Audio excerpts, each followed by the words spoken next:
Hey guys, welcome to My Child 2 with Rachelle K. I have a special guest here today, and that's going to be Liz Glover. Liz has had a loss of two of her sons, and we're bringing her on today because it's her baby boy's um, date of his passing. And so, what we're going to do is we're going to commemorate him on today. And what that means is that we are going to talk about him. We are going to honor him on today, just as a token of love and appreciation for him and for his life. So, we're going to start off with Liz, kind of just giving us some information. She's going to come in and just kind of say who she is, her children's names, and things like that. Okay, hi. My name is Elizabeth Glover. Um, I have two sons passing, one from homicide and one from suicide. My youngest son passed from suicide in 2017 of August, and then my other son passed in 2021 of June. Uh, August the 15th will be his 8-year anniversary. So we're really on that topic right now. We will be talking about my other son, which was murdered on the expressway in Chicago, on the expressway on 35th Street. I just want to start off by saying, August the 15th, 2017, my son took his life in front of my face, and it just changed me totally. Like a piece of me died with him. I'm not the same person, you know. Um, it was hard. It's like I went through all kind of different feelings, and I even started questioning God. I mean, I just went um, through hell and back. I'm better now due to therapy, medication, and other people that's going through the same similar things. So, like this podcast right here, hoping that it'll help someone else because when my son committed suicide in 2017, I felt isolated because it was like an isolated incident. You never really heard of, Black kids committing suicide. They're normally murdered on the streets. So it that made it hard for me because I really couldn't talk to anyone that knew what I was going through. So I had 6 children. I have four that I live in left. I have two deceased. My son Angelo was my youngest son. We were very close, like joined at the hip. He was spoiled. He got anything he wanted. I didn't discipline him as much as I should have, and he got in the streets. So being in the streets is what has everything to do with his suicide. Um, he was doing a lot of things that he shouldn't have been doing, and it was too much for him to handle at the age of 17, 16. I want to say he started in the streets maybe like 12, and I did not know about it. I never knew. It was hidden from me. I didn't know how he was in the streets until he got maybe 15, 16. And I did put him away to gate. I put him in gateway. I tried to get him help. You know, um, a lot of things. Just I put my focus into him, but it wasn't enough. It just wasn't enough because he was doing more in the streets than what I could try to pull out of him or put into him. So I was at a loss for him completely. Was his dad present? No, his dad um, passed in 2016, and he took that hard too. Well, let's begin here. My son had a best friend that got killed. And that's what did the chain of events that took him out there in the streets because it was his best friend. And I don't know, I'm quite sure anybody that had kids or about gangs and stuff, they call ops, they back and forth. And, that's what really was bothering him. So he started losing a lot of friends. So he got in the streets. That's how he got in the streets, losing a lot of friends. When he lost his father in 2016, I think that did something to him also because he committed suicide in 2017. Did he lose his father like he was sick or something? Or was it Yeah, like, yeah, his how did, father had a seizure. He had a seizure. okay. and he Now, did died. Yeah, prior to that, was the father like present? Was it they like close? Did they have a great relationship? no, no. His father stayed in Atlanta, and we stayed in Chicago. His father had some medical issues from being shot too. He got shot um, some years back, and he still had medical issues due to that. So no, they didn't have. I mean, they knew of each other. You know, they had been around each other, but they weren't like a one-on-one like me and him was. They didn't have a connection like that. Me and my son had a connection. Okay. You know,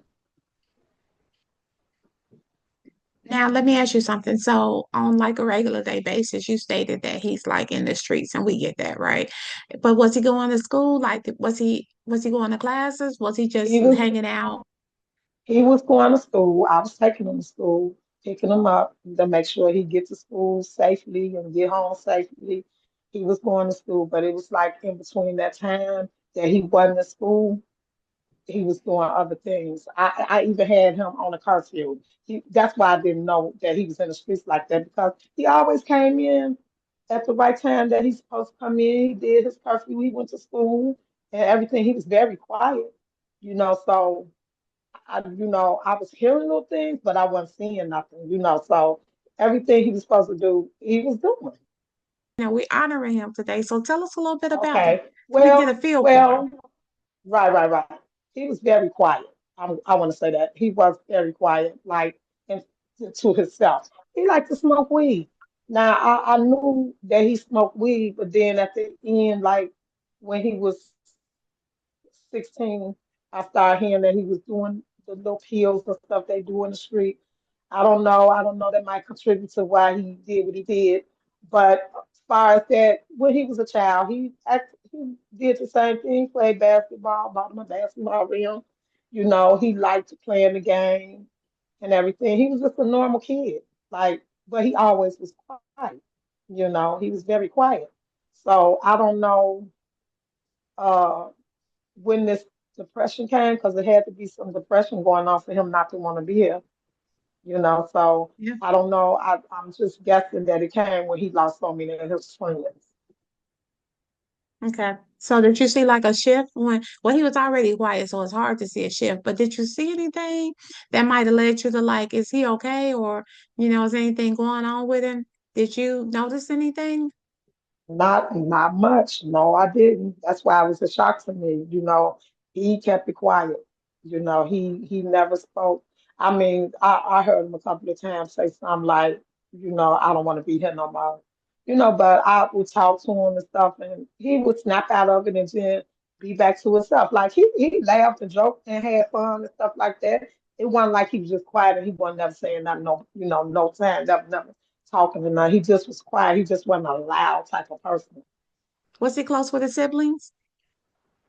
Uh, my other deceased son, he was close with him when he first started getting in trouble in 2016. His brother was staying in California, so I sent him out there with him to get him out of the streets in Chicago. But they never were really, really close because my other son was kind of mad at him because he knew he was in the streets and he didn't approve of it.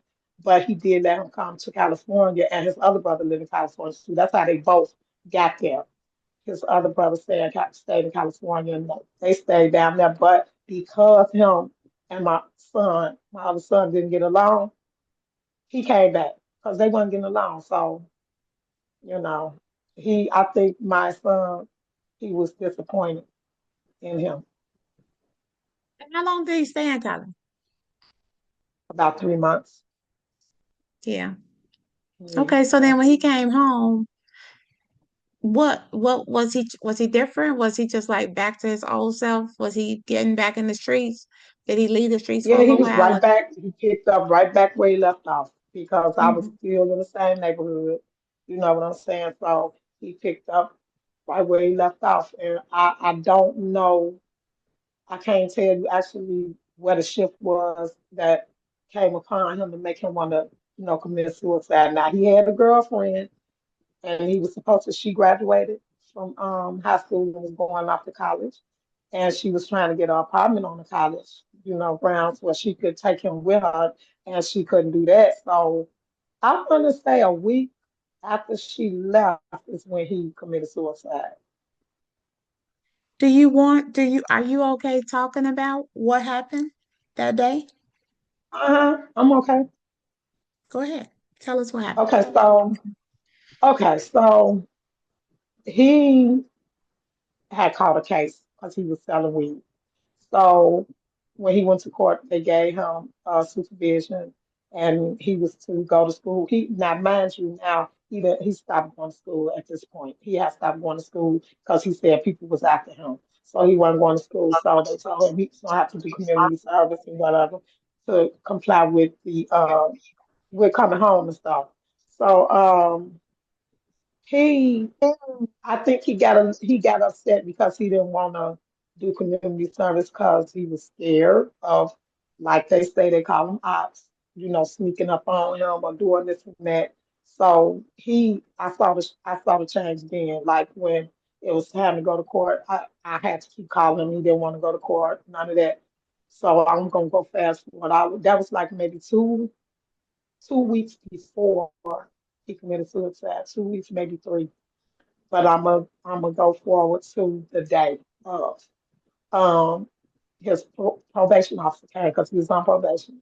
She came over to see him, and she was telling him he was going to have to go to school and be in compliance with the probation and everything. And he was just like, I'm not doing that. I'm not doing that. So we all in the house, just regular day, and I heard him downstairs just slamming, throwing stuff, tearing up everything. Throwing the TV. Well, he did not tear up his TV. He left his TV sitting on the bed, but he broke up his dresser. He smashed his phone. He just was going crazy. And so my brother was like, let me go down there and talk to him. I said, no, I'll leave him alone because at this point I was kind of leery, like I didn't know what was wrong with him. But I did leave out that like maybe a week before he shot a gun through the house. So when he did that and then that happened, I was like, okay, something ain't right here. But I didn't think to call the police or nothing because I didn't think he was gonna do nothing, you know, uh, like take his life. So after he got through tearing up everything, tore up the phone, everything got quiet. I'm sitting in the kitchen because mind you, I had my grandkids there. We're sitting down, giving them a snack and everything. So he comes upstairs and goes into the front room where he was standing in the doorway. I was in the kitchen. So I don't know why, but I just felt leery about going in the front room. As soon as I went in there, he told me, he said, I should just kill myself. And he did it right there in front of my face. So that quick, Liz, like that instant, That like quick. he said it and he did it and it was done. It was done. He already had that plan. He was sitting in that front room waiting on me, basically. He waited on me to come in there so he could do it. So I gathered that he didn't want because what I did forget to say, he was walking around outside. After he tore up everything, he was walking around outside, going back and forth, pacing, like he wanted to do it outside. But I guess he thought about it like, nah, I want to do that because I'll be on the news or whatever and all that. So he came in the house and he sat there calmly and waited on me. And that's what he did. Okay. That was it. Well, tell me about the moments afterwards. Like it makes me so sad. Oh my God. So tell me Yeah, about the 'cause he moments was. afterwards. Just tell me like what did you do when you saw that? What's Like what crazy did is, that listen, okay, so what's crazy is my my niece was talking to my mom on the telephone. My mom was sitting on the porch when all this happened. She was sitting on the porch. So my niece got the whole recording of me running out the house screaming, because when he did it, it was like an out of body experience. I couldn't believe it. All I saw was this big red hole in his head. And I didn't know what to do. I was in a state of shock. I ran out the door and ran in the grass and was screaming and hollering and just going crazy. You know, I knew that he was dead because there wasn't nowhere in the world that he was going to be able to up that close, with that big hole in his head. I knew he was gone. I knew he wasn't going to recover from that. So everybody, people called police. There was so many people just outside. It was on the news. They did a news report on him and everything. It's just like I was like in a numb state of shock for the rest of the day. Like it's like I was there, but I wasn't there. So my son, the other one that's deceased, he came back from California. He came up here. He got there about eight. This happened about I want to say about 12:53 is the time that they say my son killed himself. 12:53. So my other son got there about 8:30, but everything's like a blur. I just wasn't. I was there, but I wasn't for that whole day. So the next day, I I came a little bit to myself. But that first day, that was like the worst thing I ever went through in my life, and I know it is. Could not be worse than that. I believe. I believe you. Tell me this, Liz. So when that happened, what did the kids and the grandkids do, or you don't remember? Like, did Yes, they I run remember. I outside? ran. Yeah, what happened was I ran out the house. I fell in the middle of the grass in front of my house, and somebody went in there and grabbed my grandbabies. They grabbed them. They was crying and screaming, trying to run over to me, but they pulled them away from me. So that was good. But yeah, they wouldn't. They didn't actually see him pull the trigger, but they know what happened because they was there. Wow. But So, one of my grandbabies had to get therapy. it's the therapy. Yeah, she had to do therapy, the oldest one. She did therapy How because she how was does told she? she was, I think she was, let me see, that was in 2017. She had to be about nine. Yeah. Yeah. Yeah. Hmm. So yeah, so then the next day so did you sleep in the house that night? Like, did they take a long time Yeah. to come? Like, how was you feeling like just him being there? Like, for how long was he there I, before the coroner came? hello. And Oh, okay. It wasn't long because they knew that it was a suicide. Like they questioned me and asked me what happened, and I told them what happened and everything. And they stood in the corner. I want to say I was outside of the house maybe 3 hours, 3 or 4 hours, and my kid's daddy Daryl, him and my brother and them, they cleaned up the blood and stuff. They wouldn't let me go in there until they cleaned it up. So they cleaned up everything, yes, and I had to stay in the house. I didn't move out that house until that happened in August. I didn't move until December. So I stayed in there for them for 4 months after. did, But the night that he did that, and I don't even know how I went to sleep to tell you the truth. But I did go to sleep and I dreamed to him, and he came to me like he was saying bye. He said because it was like a crash out thing with my son. He the day before. That's why when you see on the news report they say something about I said he had been trouble for the last couple of days. He was doing stuff with the washing machine, like he was just I don't know what was going on in his head, but he wasn't acting himself. This happened like 2, 3 days before the actual incident. So I dreamed about him because he was washing and he broke my washing machine because he kept opening and closing it. And I got mad at him and told him about that. In my dream, he was still washing his clothes. And I called him Lolo. I said, Lolo, see, I told you everything gonna be all right. You gonna be all right, Lolo. I love you. Cause he had got real skinny. He had gained his weight back. He looked like himself and everything. In my dream, he looked like himself, gained his weight back and everything. And then I woke up. But then I dreamed about him again, and I said, Lolo, I said, we miss you. Where you at? We was looking for you. It was like a dream. And he said, I don't care about none of that. How you doing? And it was so vivid. He was right in my face, and that was it. I never dreamed about him like right in my face like that ever again. So it was like he was trying to make sure I was okay. mm-hmm, That's I what I get it. gathered from it. Yeah, that's what I gathered from Girl. it. Yeah, So because tell I us, never, huh? now I was just gonna say, tell us about like afterwards, like what was life like after? Like, I know Okay, you it stayed was. at the house for a couple of months, but what was your day to day like? Were you off work for a while? Like, was you mentally I was doing capable? childcare. I was doing childcare. That's why my grandkids was there. So I was doing running daycare out of my house. So I took a break from that after that happened, and I was suicidal. I was suicidal. Like it's a couple of times I thought about taking my life. It was one time I was actually on the floor in the bathroom with razor, getting ready to do it. I thought about going in the garage, turning the car on, doing. I mean, I was so up. I, I don't. I'm just lucky that they didn't commit me. What I did was I got into some group therapy, you know, uh, and I went and seen people, and then they had like a place to go. Cause I went with my friends to a group therapy, but it was like people of homicide. I wanted to talk to people that have been through, suicide. So it was a certain place that I was going to go to. I did go. I went. It was on 100 and something in Pulaski. I don't remember the actual address. I went, and when I went in there to park, it was a number of white people, and I felt out of place. And I didn't stay. I didn't stay. So I seen a psychiatrist.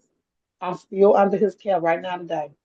And he gave me medication so I wouldn't have nightmares about the incident. You know what I'm saying? So, that I would have like just normal dreams instead of nightmares. And it worked. I just went to see him today. I'm still seeing him after 8 years. And you need that. So Liz, tell me this. So at first, when before you saw him, were you having nightmares? Before, no, I like I told you, I had that dream where he said, I said, we miss you, Lolo. Where you at? What happened? He was like, man, he said, man, fuck all that. How you doing? That's how he said it. And he was looking dead at me. And that was the last dream I had about him. I had dreams about him, but it'd be like dreams of like when he was a kid, or either it's like I'm dreaming that I'm trying to get him out the streets and send him somewhere. Because I kept sending him places. I sent him to Gateway. I sent him to California. I sent him to New York. I had him moving all around trying to save him. Trying to save But him. Hmm. so I dream about that often, like I'm still trying to save him. Okay, well, tell me about that. I want to hear about that room, that living room. I want to hear about like when you came back in the house and they had cleaned up everything. Like, Mm. did you stay away from that area? Like, was it something said, did you just go in there like you normally do, or was it like, I don't want to go in there? I went in there like I normally do because I didn't have a choice. You know what I'm saying? I had to go in the house, so I had a lot of people there with me. But as of the rest of that day, it was like I was numb. Now, one thing that I do regret, like me and my son had messages in my phone, and I wanted to go in there and look at the messages, but Daryl, my kids thought that he was there with me too. So he was like, "No, you don't need to read that and all that." And he told me to delete them. And that's the worst thing I could have did, because I could have maybe looked at the messages and got an idea of what was wrong, you know. So that's one thing that I regret. But I did stay. I was in that front room because that's where I always was, in the front room. I always stayed in the front room watching TV. So I did that night, and that's when I dozed off.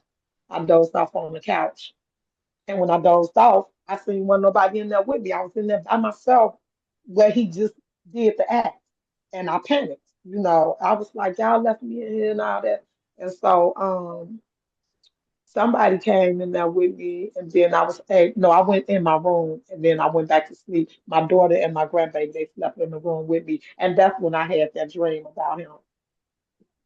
Wow. Yeah, I was just like numb. It's like I didn't know what to say. I couldn't say nothing. It was like the cat had my tongue. Like I was, matter of fact, what you could say is I was in shock. Yeah, I could I was in imagine. shock. Yeah, I was in I could shock imagine. for that whole rest of that day. I was gone. I wasn't even there. And it's like when it first happened, I felt like I wanted to just run on Western and jump in front of a car, because I could, like at that moment, it was like my whole life has changed in this one moment. It was unbelievable. It was an unbelievable experience. I was like, this can't be. This got to be a damn nightmare. This can't be. This can't be. But it wasn't no nightmare. It was the truth. And the only thing I'm glad about, that's how I know it's a God. I know God was blessing me, because ain't no way I would have made it through that. I'm so proud of you, but I'm so sad. I'm sad for you, but the thing about it is we just have to learn how to, like, you can never prepare yourself for these type of things, but it's just that you don't even know. When it's that situation, that's hard because Right. he Yeah. he took his own life. Like then Right. nobody came and harmed him. And You know that's what I'm the saying? thing. You don't have Right. nobody to blame. You know what I'm saying? You That's what can't I'm blame saying. And nobody. then that's what I try to tell my daughter. Like, we may find out my other son that got murdered. We may find out who did that and what it was about, but we'll never know why Lolo took his life. He took that to the grave with him. We'll never know. We could guess, but you'll never know. Or you'll never know what pushed him at that moment. What was the breaking point? You know what I'm saying? So if you had something like if you wanted to tell a mother, another parent, or a mom or dad, like that may be going through this, like if you had any advice to give them, what would you say to them to help them? Wow. Well, if they in the streets, because you got a lot of kids that commit suicide that's not in the streets. You know what I'm saying? You got to watch for the signs. You got see now that this can happen. I see the signs that I didn't see. You see what I'm saying? I see the signs that I didn't see at the time, like certain little things that he would say or the anger. But like I say, he was so quiet. I never would have thought my son would have did that. That never crossed my mind. Never. I knew he was struggling, and going through some stuff, but never would have thought that he would have committed suicide. Even though he shot through the house and everything, his girlfriend was telling me go check on Lolo. She would always tell me he talking crazy, and I would ask her, talking crazy how? What do you mean? She never told me. She never told me because maybe if To she this did, I day, might have had to vision for her. she Mhm. still haven't told you. She never told you to this No, day. never, no, she never How did told she me. take it? But she took it bad because she was down in college already. She was gone. Like I told you, I think she was only gone maybe 4 or 5 days. So she had to get in therapy too. She ended up not even finishing. She stayed here and then she didn't go back to college till the next semester, the next year in 2018. So she stayed here. She always was, with me and stuff. Yeah, she helped me a So, lot. so your other children, how did they take it? Did they have to get therapy outside of the grandbaby? Did anybody else have to get therapy, or they Mm-mm. just, made it through like you know No. how we do? Yeah, Like, they just, I mean, they basically just made it through. They didn't have to get therapy like me because, I was there. None of my kids was there. None of them was there. My grandbabies was there.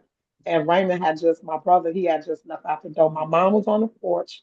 So they didn't actually witness the incident, but they did witness him, you know, being dead in the house and them having to take him out the house and clean up, and they knew what happened.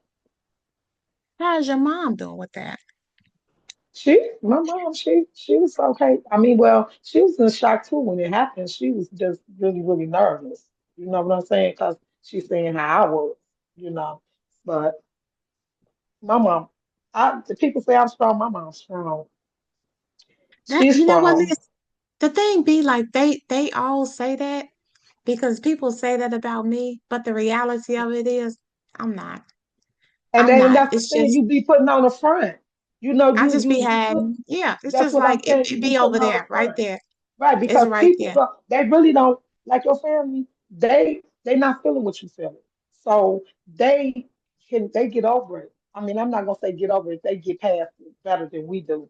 You know what I'm saying? So my kids always feel like, la la la la. My thing is, y'all got to understand that's a different type of tragedy.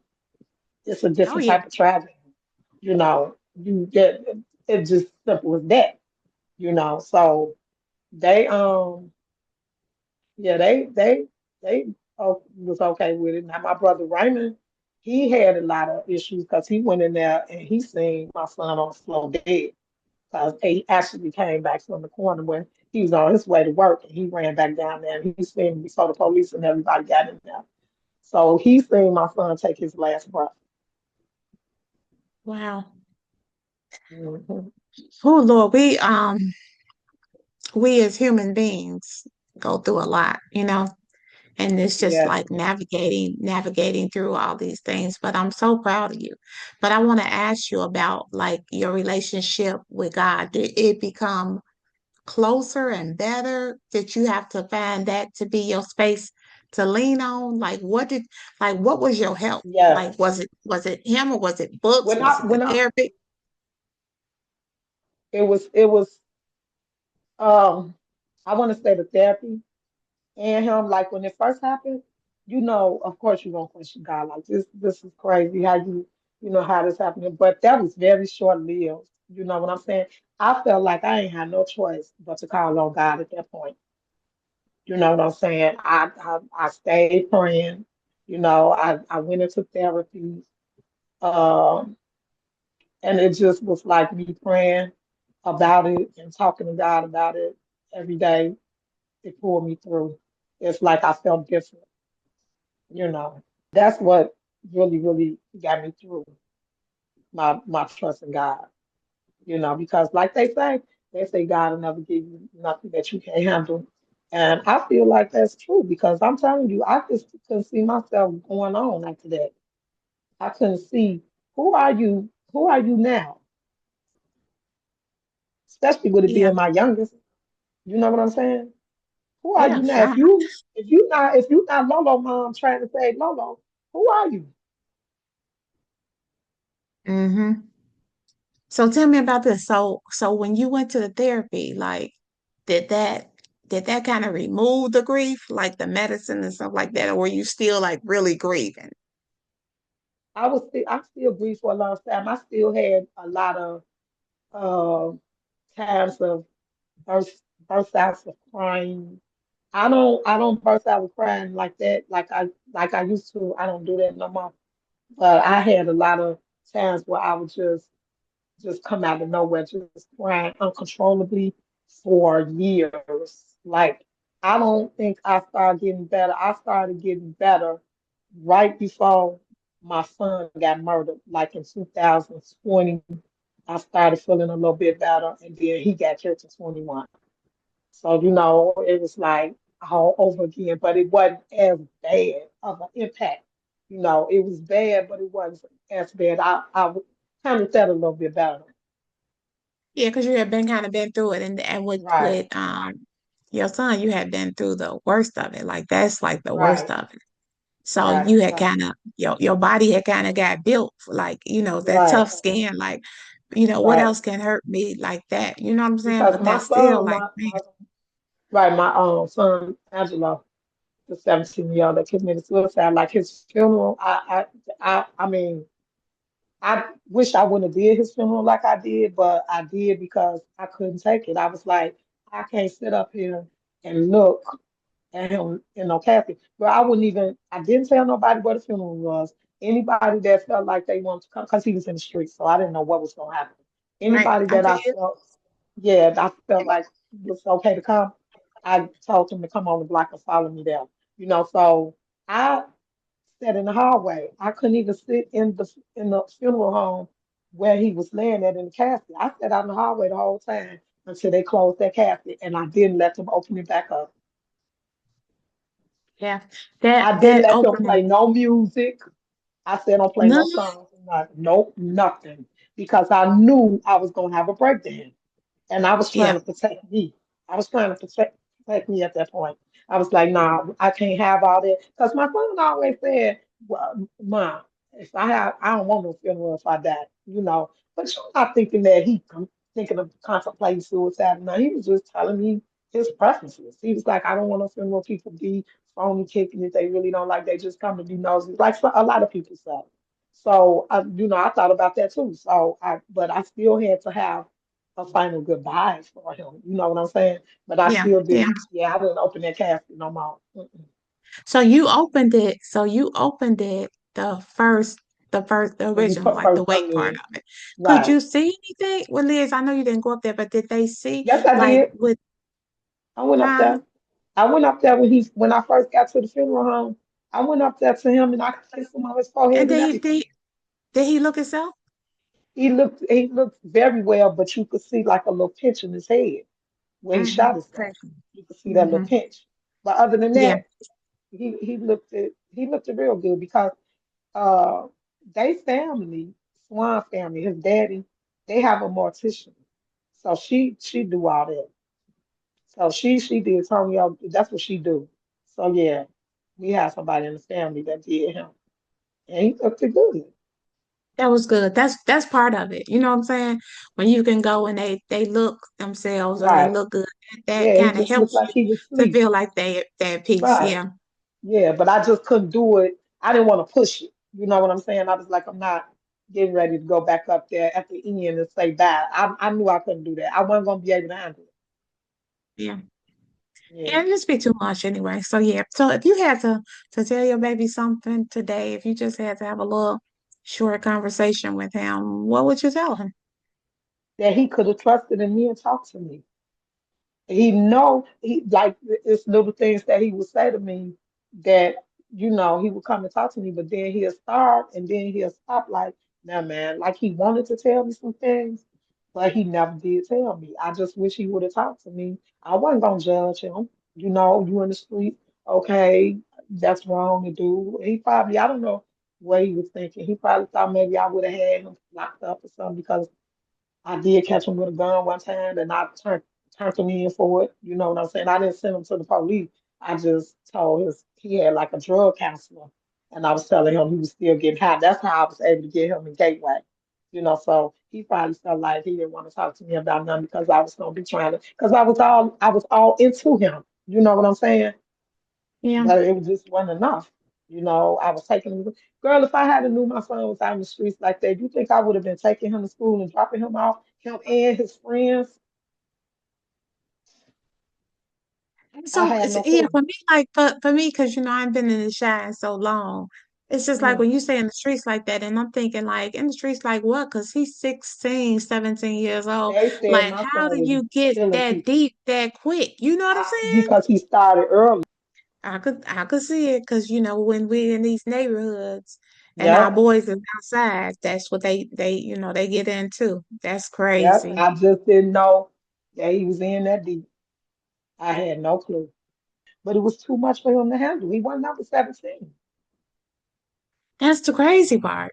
Yes, That's the crazy part. This baby's 17 years old and he out here like that. It's like, a where do you grown learn man. that behavior? Like, come on, Yes, baby. yes. And let Jesus. me tell you, they out here doing it. I'm telling you now, he ain't by himself. It's a lot of them. They start early, and it's no end. The ending result is either death or jail.